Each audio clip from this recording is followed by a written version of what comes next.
noite, professor Fernando Schuller, muito obrigado mais uma vez pelo convite para participar desse ciclo tão nobre de reflexão sobre o momento do Brasil e o momento do mundo. Como os senhores e as senhoras sabem, a metamorfose é uma expressão que, por vezes, a gente pega emprestado de outras ciências. Às vezes, no mundo animal, no reino animal, na biologia, nós falamos de metamorfose quando é uma espécie de mudança sazonal da maneira pela qual as espécies interagem com o seu ambiente externo. Isso é resultado um pouco, né, do próprio código genético que essa espécie carrega, mas por vezes também é resultado da influência do ecossistema específico em que aquela espécie se insere. Então, o objetivo um pouco dessa minha fala de hoje é em que maneira esse mudar de forma, né, essa metamorfoseação do Brasil é algo fundamental para que nós possamos cumprir um dos objetivos básicos da sociedade brasileira, que é se tornar uma sociedade mais próspera. E para fazer isso, né, da mesma maneira que o escritor já disse que nenhum homem é uma ilha, nenhum país também é uma ilha. É essencial fazer essa justaposição entre as mudanças pelas quais o Brasil precisa passar com o quadro maior das mudanças e, portanto, das metamorfoses pela qual o mundo está passando. Então, eu vou começar um pouco sobre a descrição do ecossistema, para depois chegar nesse animal específico, né, da floresta das relações internacionais, que é o Brasil. E para fazer isso, meus amigos, eu gostaria, antes de mais nada, de convidar todos aqui nessa sala para que nós pudéssemos embarcar numa máquina do tempo.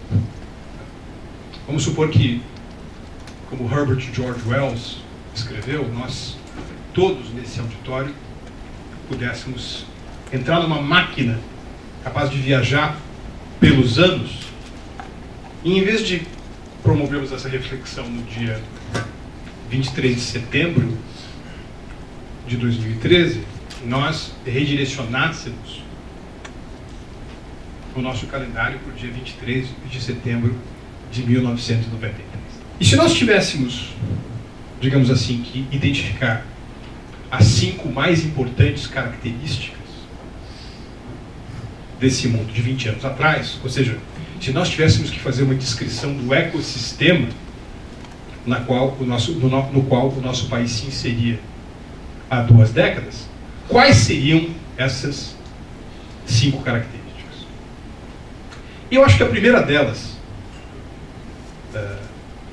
que sem dúvida alguma encontrava-se muito em voga 20 anos atrás, diz respeito à ideia de que a livre interação entre as forças de oferta e demanda, com ausência significativa de regulação do mercado por parte do Estado, e, portanto, a formação de preços por meio do chamado mecanismo de sistema de alocação, a economia liberal parecia identificar-se como uma forma superior das sociedades econômicas se organizarem. Isso se dá ao longo de um cabo de processo de exaustão da metodologia coletivista de planejamento estatal que marcou o DNA das economias socialistas desde, sobretudo, a Revolução Soviética de 1917. Ou seja, do ponto de vista da organização das sociedades econômicas e da filosofia sobre como as sociedades econômicas deveriam funcionar 20 anos atrás, havia quase que uma força consensual de que o pensamento liberal, as práticas liberais de mercado, eram práticas superiores. E que, do ponto de vista político, do ponto de vista da organização das sociedades políticas, a democracia representativa, na sua matiz, no seu matiz ocidental, parecia igualmente parecia igualmente se tornar uma forma superior, né, uma bússola moral mais importante a formatar a relação entre Estado e sociedade civil em diferentes localidades. Ou seja, é como se a espinha dorsal daquilo que os teóricos chamam de Ocidente, a economia liberal e a democracia representativa, fornecessem o ponto cardeal mais elevado para influenciar a maneira pela qual as sociedades buscariam seus objetivos de prosperidade e de poder. E quase como irmã gêmea dessa primeira característica desse mundo de 20 anos atrás, nós vamos encontrar a prevalência daquele país que esposa, talvez mais do que qualquer outro, essas noções de democracia representativa e economia liberal. E, obviamente, eu estou falando aqui dos Estados Unidos. No início dos anos 90, os Estados Unidos são aquele país que não apenas foram capazes de levar a cabo a coalizão que, em 91, restaura o status quo ante no Kuwait invadido pelo Saddam Hussein, mas é esse país também que, entre aspas, é abandonado pelo seu adversário no ringue da Guerra Fria e, portanto, se torna a única superpotência operacional do planeta. A terceira dessas características do mundo de 20 anos atrás tem menos que ver, digamos assim, com a arte política ou de relações internacionais entre os diferentes atores, e eu acho que tem mais que ver com a chamada gênese da inovação, portanto, com o mundo corporativo. E inovação, essa palavra que hoje se tornou tão cara para nós, há cerca de 20 anos, ela era vista, sobretudo, como a capacidade de grandes corporações a regimentarem gigantescos orçamentos de pesquisa e desenvolvimento, de modo a produzirem as suas próprias reinvenções empresariais. E eu acho que nenhum exemplo ilustra tão bem esse caso quanto o exemplo da própria IBM. Aliás, o que quer dizer IBM? International Business Machines. Vejam que coisa curiosa. Uma empresa que faz máquinas de negócios internacionais. Porque a gênese dessa empresa, ela se localiza na construção de equipamentos físicos, de hardware, de coisas tangíveis. E, aliás, nos anos 60 e nos anos 70, a IBM vai se notabilizar por ser uma empresa que faz os gigantescos computadores do tipo mainframe, que são computadores que têm mais ou menos o tamanho dessa sala e precisam de sistemas de refrigeração tão grandes quanto o dessa sala. E, de repente, essa empresa que, mais uma vez, faz coisas físicas e que atua de uma maneira absolutamente piramidal, ela vai se reinventar para o campo daquilo que mais tarde foi o embrião da grande data, né, o Big Data, os grandes estoques de armazenamento de dados, a capacidade de remotamente você acessar seus dados, o embrião do que hoje nós chamamos de computação em nuvem, para não mencionar o fato de que, organizacionalmente, a IBM se transformou numa série de pequenas unidades de negócios, como se fossem microempresas, lojas de um shopping center muito grande, que opera sob um único nome de IBM. E a grande maioria da receita dessa empresa deixa de vir da venda de produtos físicos para ser oriunda da comercialização de serviços. Ou seja, é uma empresa que faz a transição do hardware para o software. Ela deixa de vender coisas físicas para vender coisas imateriais. E esse processo, mais uma vez, é visto como paradigmático para empresas desse porte e, portanto, se torna a referência em termos de como deve se processar a inovação. Empresas dessa natureza que não passaram por essa metamorfose, tem-se no caso da Univet, são empresas que se tornaram fósseis no processo de maturação corporativa no que diz respeito às inovações. A quarta característica desse mundo de 20 anos atrás, e que, num certo sentido, continua conosco até o presente, é essa migração constante, progressiva e cada vez mais caudalosa da atividade econômica, industrial, manufatureira do mundo, do Ocidente geográfico para o Oriente geográfico, do eixo do Atlântico para o eixo do Pacífico, do binômio Américas-Europa para essa grande massa terrestre chamada Ásia. É uma relocação de meridiano, é uma mudança de epicentro econômico, sobretudo no que diz respeito à economia de manufatura. É a ascensão da Ásia. Agora, o que é curioso notar é que nesse processo de realocação dos meridianos econômicos, 20 anos atrás, quem parece estar puxando a locomotiva asiática não é a China, mas é, sobretudo, o Japão. O Japão encontrava-se muito em voga. Eu acho que nada ilustra mais esse fato de como o Japão estava, entre aspas, no topo do mundo, quanto a capa de um dos mais importantes livros desse período, que é o livro de um grande historiador inglês chamado Paul Kennedy.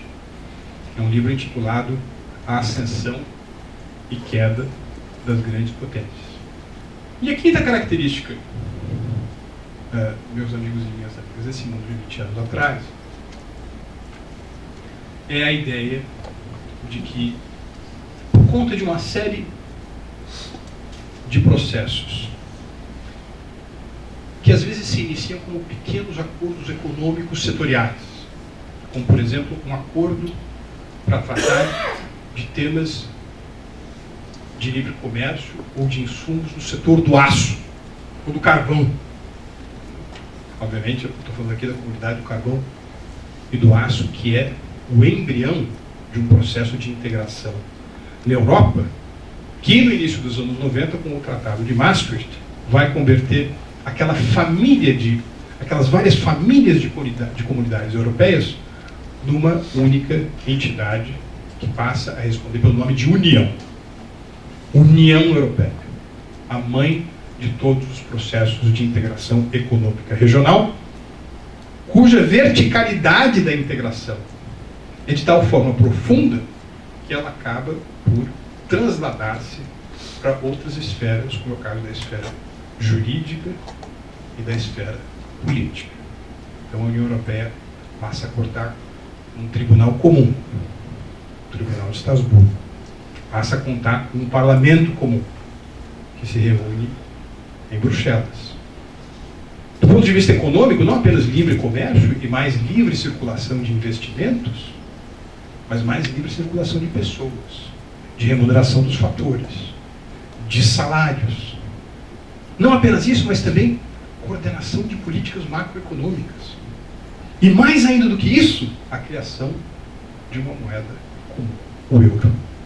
Vejam que processo dramático de integração econômica, política e jurídica regional que se instala nesse continente tão rasgado por guerras desde o início dos tempos. E o curioso é que, aparentemente, esses ganhos de escala que são tornados possíveis por meio de acordos que configuram áreas de livre comércio, se transformavam numa realidade clonável por outras partes do mundo.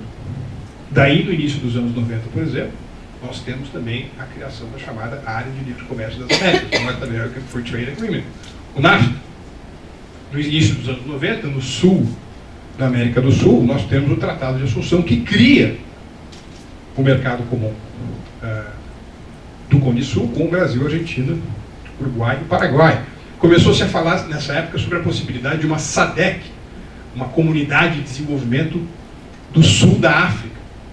Alguns autores diziam que na Ásia, a ASEAN, que sempre foi um fórum de coordenação econômica, podia também ganhar alguma vertebração, alguma ossatura, e converter-se também, portanto, num ente de integração regional. E é nesse período também que um dos grandes teóricos das relações internacionais, o Stephen Kratzer, publica o seu artigo O Fim da Guerra Fria e os Blocos Econômicos na Regionais, no qual ele argumenta, né, que aparentemente esse ator global, que é o país politicamente considerado um Estado-nação, talvez não fosse o principal ator político da primeira metade do século XXI. Aliás, um outro grande pesquisador desse tema, que ficou muito conhecido depois por nos trazer a tese do choque entre civilizações, o Samuel Huntington, ele vai dizer que os conflitos modernos do homem começam por conflitos entre príncipes. Esse claramente era o cenário europeu do século XVI e do século XVII. Depois da Paz de Westfália se transformam em conflitos entre estados nacionais. Durante a Segunda Guerra e a Guerra Fria se transformam em conflitos entre ideologias.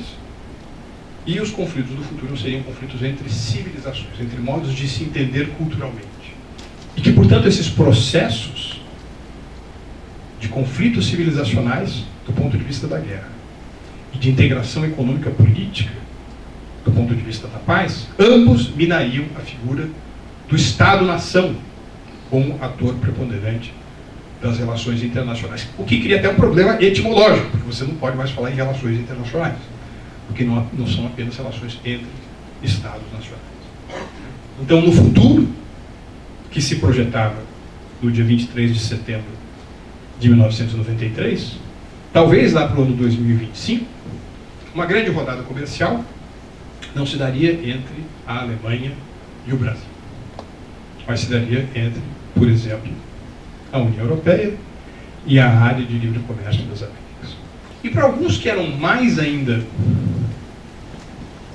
otimistas em relação a esse processo, a transição entre a centralidade do Estado Nacional e a figura do ator econômico transnacional, a integração econômica regional, nada mais era do que o elo de uma escala rumo a uma sociedade verdadeiramente global. Os chamados globalistas acreditavam ou acreditam que o século XXI seria o século das instituições multilaterais. É isso? Uma organização das Nações Unidas reformada. Uma organização mundial do comércio absolutamente operacional.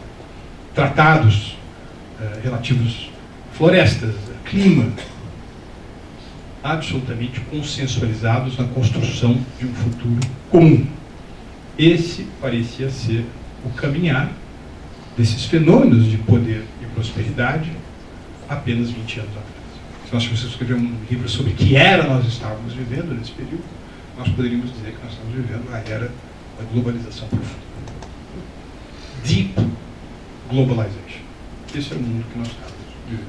Eu não sei quanto de vocês se interessa pelos temas da arqueologia ou da antropologia, mas para aqueles que devotam uma atenção à trajetória do Homo sapiens, né, e das várias espécies correlatas, é muito curioso perceber que num determinado momento se descobriu um homem chamado Homo pequinensis, que era um homem de Pequim. A partir das ossaturas, das escavações em cavernas, houve esse tipo humano que era o Homo pequinensis. Fazendo uma brincadeira, esse mundo da globalização profunda gerava um ser específico que nós poderíamos chamar de Homo davosianus, ou seja, o homem de Davos, né? O homem feito no forno, né, das discussões e dos ponteamentos que saíam dessa reunião anual tradicional, né, que acontece sempre nos meses de janeiro e fevereiro em Davos, na Suíça. Economia liberal, democracia representativa, grande empresa inovadora, ordem internacional ponteada pelos Estados Unidos, razoável migração das manufaturas mundiais para plantas asiáticas e fenômenos de integração econômica e política regionais. É a globalização profunda, o operador desse universo é o Homo Lavoisianus. Esse conjunto de realidades que eu acabei de descrever passou por uma metamorfose. Esse mundo mudou de forma. É curioso que muita gente acha que nós ainda estamos vivendo no mundo da globalização profunda, como descrevi. Mas isso não é verdade. Porque esse cenário aqui descrito passou por uma metamorfose. E essa metamorfose contemporânea, a meu ver, mais uma vez, ela é caracterizada por 5 marcas distintas. Onde 20 anos atrás nós tínhamos a prevalência dos postulados econômico-liberais e da democracia representativa, nós temos, do ponto de vista econômico, a emergência daquilo que nós poderíamos chamar de Estado-capitalismo. O capitalismo de Estado. As grandes corporações respondem aos objetivos estratégicos desenhados, dentre outros, por alguns dos seus detentores de Golden Share, que são autoridades governamentais. Esse é o caso das grandes corporações chinesas, esse é o caso das grandes corporações brasileiras, esse é o caso das grandes corporações russas, esse é o caso das grandes corporações indianas, no certo sentido. Os BRICS, né, que tanta moda, tanto frisson causaram, tem causado nesses últimos 12 anos, são, em suas diferentes formatações, né, adotadores desse modelo de Estado capitalismo. Portanto, do ponto de vista econômico, esse período recente que nós estamos vivendo é um período de declínio do Ocidente, declínio do liberalismo econômico, declínio dos princípios do consenso de Washington, declínio da faceta econômica do Homo Lavoisianus.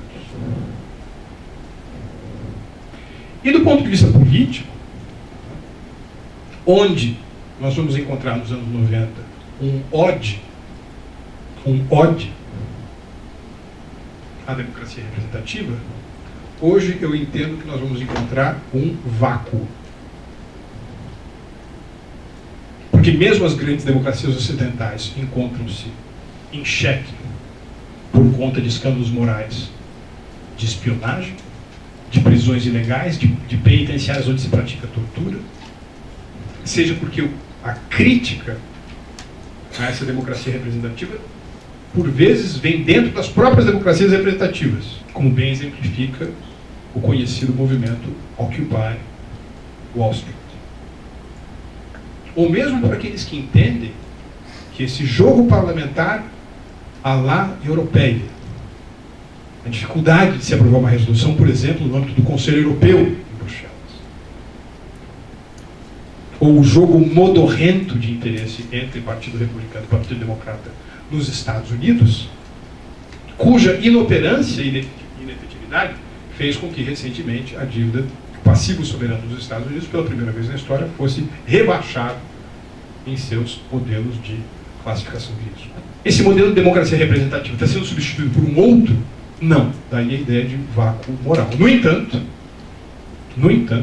uma série de países, sobretudo no chamado mundo emergente, flerta, quando não adota, modelos de muito menor incidência de oxigênio democrático.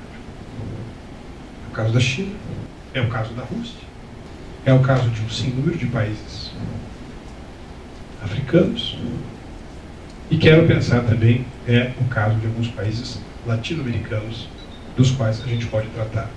E do ponto de vista econômico, liberalismo substituído por alguma forma de Estado capitalista. A segunda característica desse mundo de 20 anos atrás, que era esse mundo da prevalência dos Estados Unidos, é um mundo também que entrou numa certa decadência, seja por conta da pesadíssima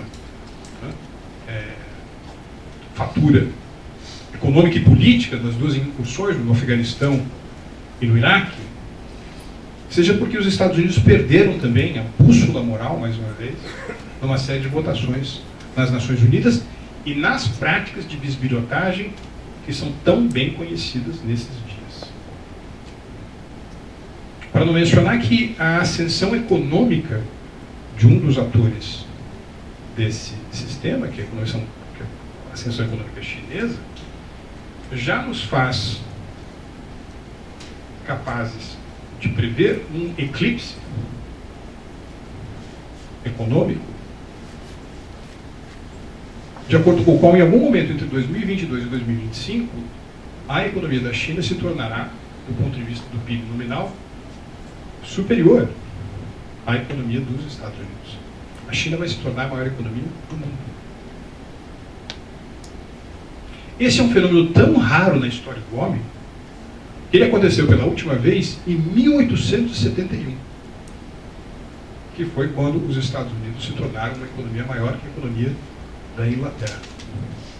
O presidente americano chamava-se Rutherford Hayes, ninguém conhece. E a soberana britânica era a rainha Vitória, né, que reinava sobre um império sobre o qual o sol jamais se põe. Vejam, 1871 a 2023, 2025, é praticamente um século e meio para acontecer uma mudança de capas tectônicas dessa envergadura. É muito tempo. Ou seja, do ponto de vista militar, os Estados Unidos vulneráveis por esses vírus terroristas. Do ponto de vista econômico, uma potência que supostamente lhe será, pelo menos do ponto de vista absoluto, superior.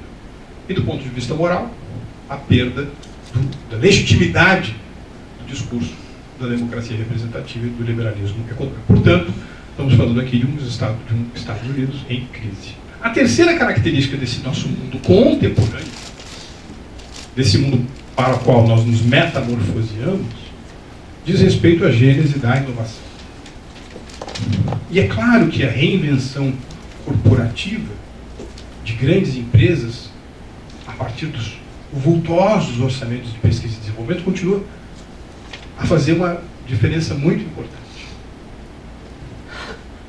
Mas como nós podemos observar, até por esses casos recentíssimos, como o exemplo da Apple, essa capacidade de se reinventar o tempo todo, ela é razoavelmente limitada. E o curioso é que, por vezes, estruturas muito pequenas, que têm a habilidade de fazer junção entre boas ideias, acesso a capital do tipo startup, vivem num ecossistema que aproxima pesquisa, investidores, ambição, se podem converter rapidamente em empresas transnacionais, como é o caso do Facebook, como é o caso do Instagram, como é o caso do Twitter, como é o caso do Google. E acho que nada é mais ilustrativo do que isso que eu estou dizendo, do que o fato que, se levarmos em consideração as 30 maiores empresas do mundo, pelo critério do market cap, na capitalização do mercado, 12 delas não existiam 20 anos atrás. É um fenômeno novo. A ideia de que você consegue fazer empresas transnacionais quase que do dia para a noite. Ou seja, nós vivemos uma espécie de pulverização da inovação. Ela é pulverizada porque ela se torna desterritorializada, ela vai acontecer em várias partes do planeta, e ela é pulverizada também no seu sentido da escala. Por vezes são unidades muito pequenas que vão fazer a inovação. A quarta característica de 20 anos atrás, que também se metamorfoseou, que é essa ascensão da Ásia, claramente não tem mais uma liderança japonesa. Quem vem puxando esse processo em anos recentes é a China. Aliás, a China, que há apenas 12 anos, era uma economia do tamanho da economia da Itália. E hoje a China é uma economia que cresce uma Grécia a cada 4 semanas e meia. O fato, portanto, é que a China agora é quem se encontra liderando, né? Liderando no sentido de estar à frente,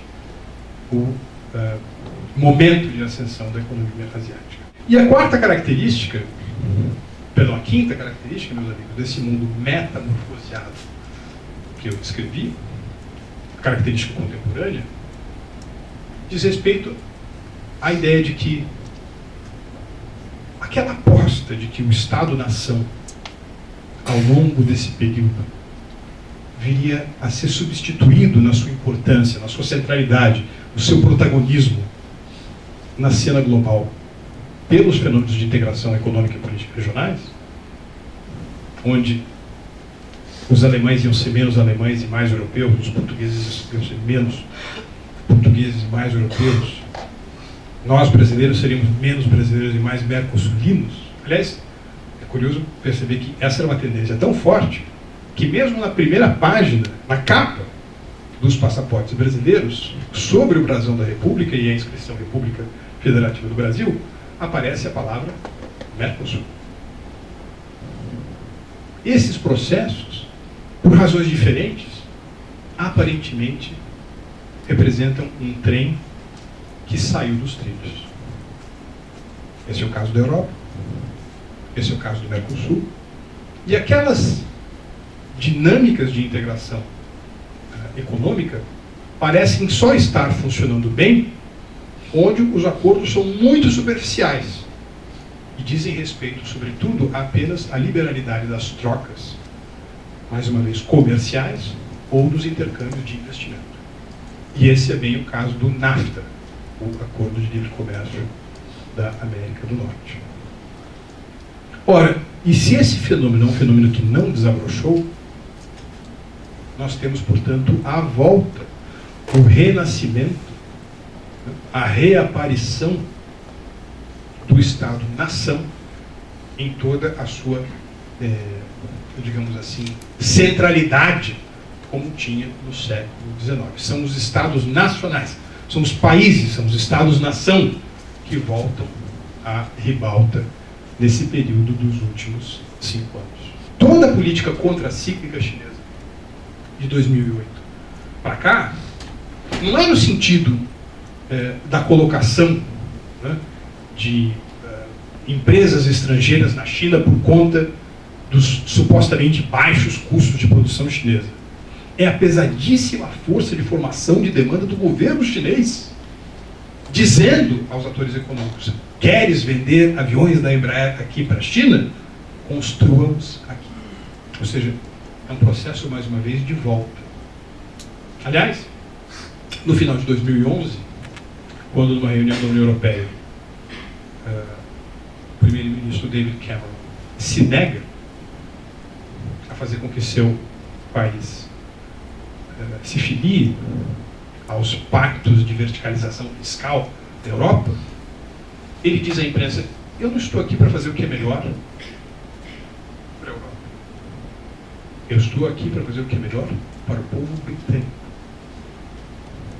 Ou seja, mais uma vez, essa retórica do Estado-nação. E tem um professor lá de Colômbia, um colega meu, chamado Ian Bremmer, que chama esse processo de volta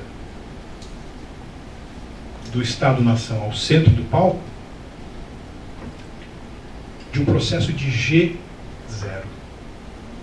Da mesma maneira que nós tivemos o G7, o G8, alguns dizem G20, economias principais, economias emergentes, mais as economias maduras. O Ian Bremmer diz que nós estamos vivendo uma idade de G0, uma idade em que nenhum país lidera, nenhum país é capaz de construir consensos e, portanto, o jogo mundial é o resultado da inter-relação entre as várias políticas de avestruz que diferentes nações têm percorrido. Eu acho que nós poderíamos argumentar que a metamorfose pela qual o cenário global passou nesse período faz com que hoje, trazendo agora a nossa máquina do tempo para o dia 23 de setembro de 2013, nós possamos dizer que nós estamos vivendo um mundo em que existe um risco de desglobalização. No entanto, esse risco de desglobalização aparentemente, não é bom por um tanto número de atores como nós podemos imaginar. Essa volta às relações internacionais não parece trazer estados ótimos de operação do sistema como um todo. Aliás, tanto isso é verdade, que se nós identificarmos cronologicamente o começo da crise que nos assola em outubro de 2008, que é o derretimento do Lehman Brothers, nós estamos quase em outubro de 2013, esse é um período que cronologicamente já dura 5 anos. Ora, os alemães invadiram a Polônia em 1º de setembro de 1939. E você pode argumentar que, pelo menos na Europa, a guerra acabou em maio de 1945. Então, do ponto de vista cronológico, essa crise ela já dura quase que tanto quanto a Segunda Guerra Mundial. Sendo que 5 anos no começo do século XXI é muito mais tempo do que 5 anos na metade do século XX. E por que eu digo isso? Porque eu tenho a impressão de que essa subperformance, que esse subdesempenho, que esse deixar a desejar, que esse G0, que essa lógica do cada um por si, ela, voluntária ou involuntariamente, já está começando a ser atacada. E, a meu ver, já são visíveis as operações de forças que constituem o que nós poderíamos chamar de reglobalização. Então, se nós tivéssemos que fazer uma pré-visão, um pró-diagnóstico da próxima metamorfose pela qual nós todos, as empresas e os países se submeterão, eu diria que é o da chegada da reglobalização. E essa globalização, essa reglobalização, por sua vez, ela será o resultado, especialmente, de 3 fenômenos. O primeiro desses fenômenos é a metamorfose da China. É a mudança de DNA da China. É a alteração da estrutura molecular da economia chinesa. Essa China, do acesso privilegiado aos grandes mercados compradores do mundo. Essa China das parcerias público-privadas. Essa China da diplomacia empresarial agressiva.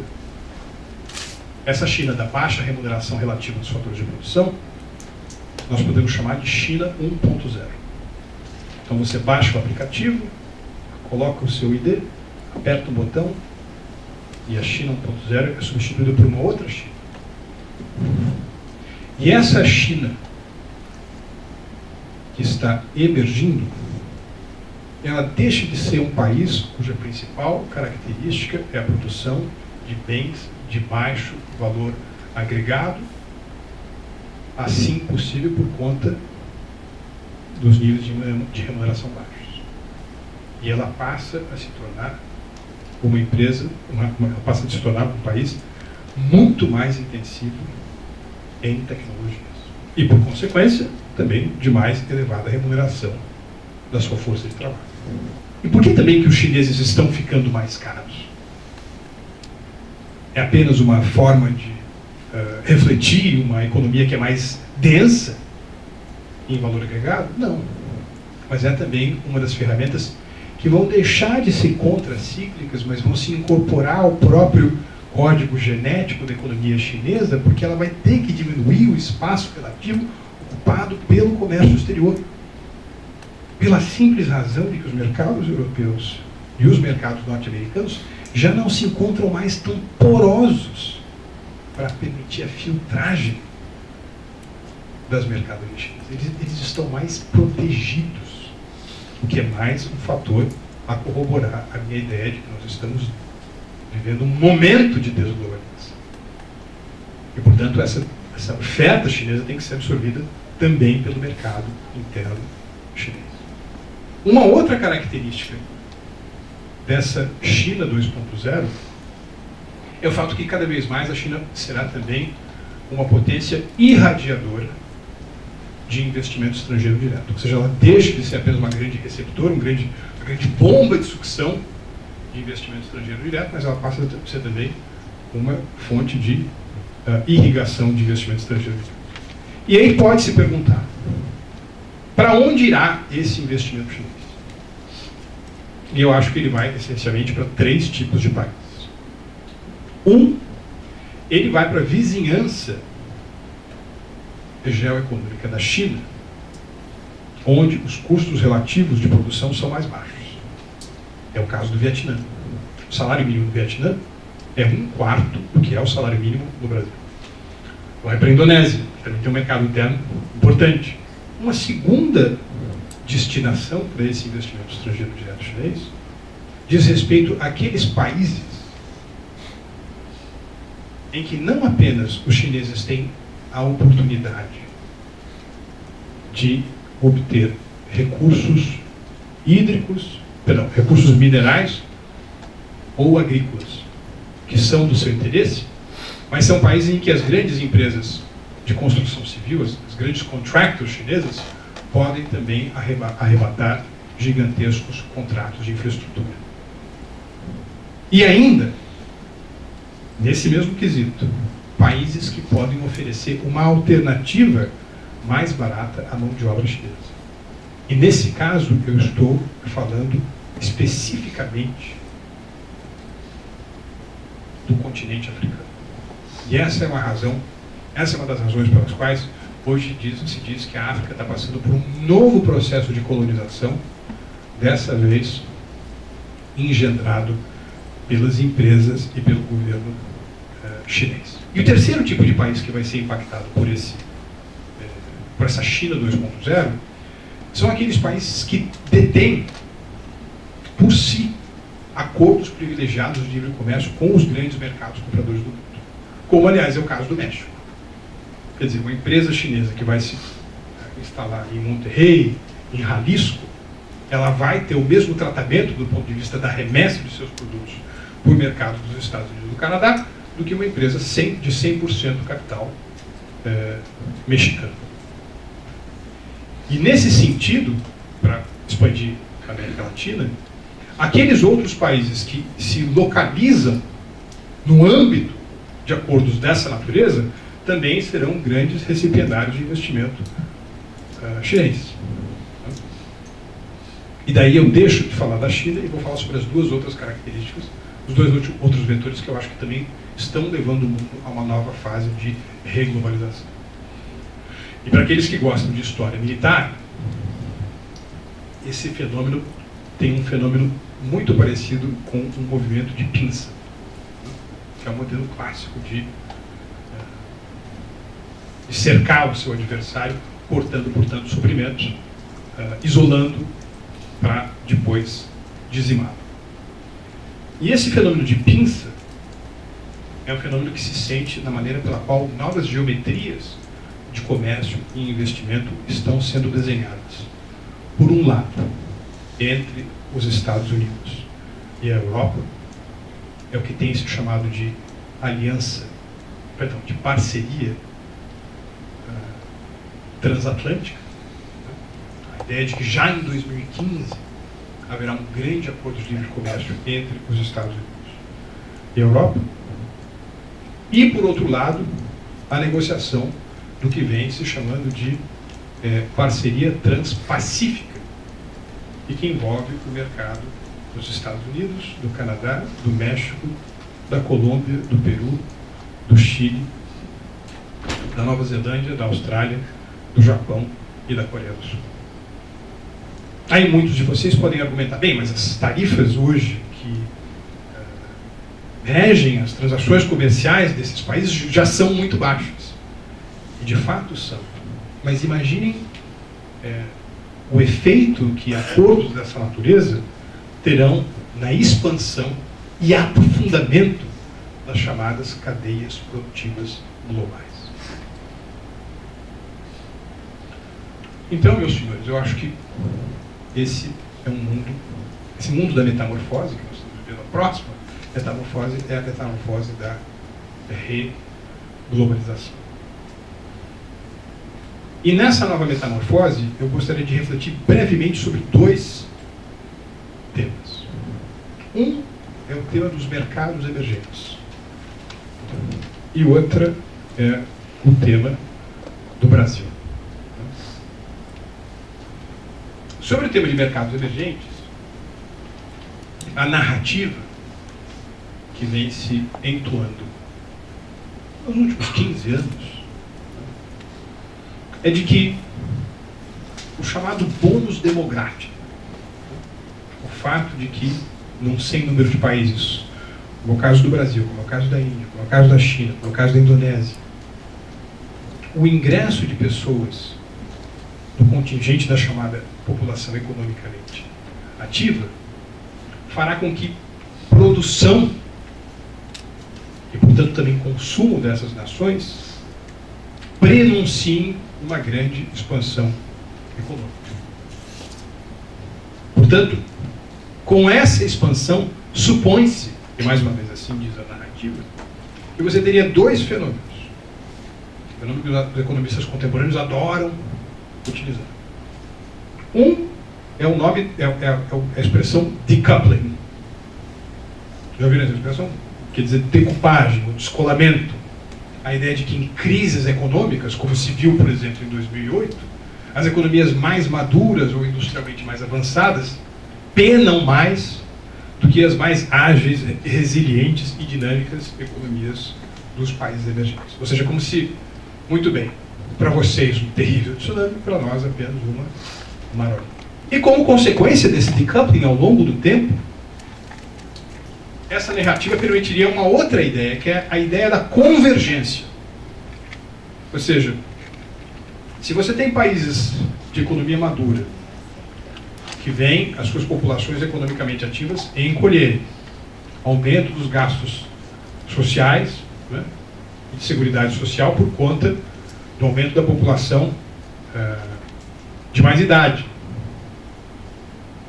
Você tem um declínio relativo dessas economias e, por outro lado, o aumento progressivo das economias emergentes, levando-se aquilo que, mais uma vez, nós poderíamos chamar de convergência. E em relação a essas duas forças, eu diria o seguinte, que os mercados emergentes, os ditos mercados emergentes, seja no cenário da globalização profunda, seja no cenário do risco de desglobalização, eles conseguiram se adaptar muito bem. Agora, para esse mundo que vem por aí, que é um mundo em que a China é um tomador diferente de commodities agrícolas e minerais, em que a China não tem mais, na baixa remuneração do fator trabalho, o seu grande diferencial competitivo. E nesse mundo da expansão geométrica das áreas em que é possível expandir e aprofundar cadeias produtivas globais, a diferença entre mercados emergentes, como se entendiam naquela ocasião, e as economias avançadas, vão, de certa forma, se dissipar. E a minha impressão é que os mercados reemergentes, as economias reemergentes, são aquelas que conseguirem se adaptar, tendo por referência esses novos elementos na tela de radar, que são uma chip muito diferente, e dois mega espaços econômicos no Atlântico e no Pacífico, a turbinar a noção de cadeia produtiva global. O Brasil utilizou a globalização profunda, sobretudo, para colocar a sua casa macroeconômica em ordem. Não fez a lição microeconômica. Não fez a lição da reforma trabalhista, da reforma tributária, da reforma do ambiente de negócios, mas fez a reforma. Esse, digamos assim, seria o grande êxito do Brasil durante a globalização. E durante o período de risco de desglobalização, o Brasil levou a cabo aquilo que nós poderíamos chamar de um renascimento da política de substituição de importações, que apesar de deixarem uma estrutura de preços das mais caras do mundo no Brasil, tem como efeitos colaterais também uma taxa de desemprego de apenas 5,4%, e um país que continua a ser o quinto mais importante destino do mundo para investimentos estrangeiros diretos. Agora, o fato é que tanto o ecossistema da globalização profunda quanto a conjuntura do risco de desglobalização vão progressivamente ser substituídos pelos vetores da reglobalização que eu mencionei.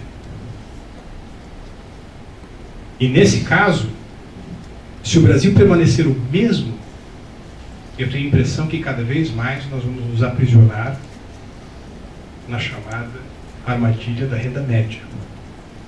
Porque nós vamos ficar muito caros para competir com os mais baratos e nós vamos ficar muito ineficientes para competir com os mais avançados.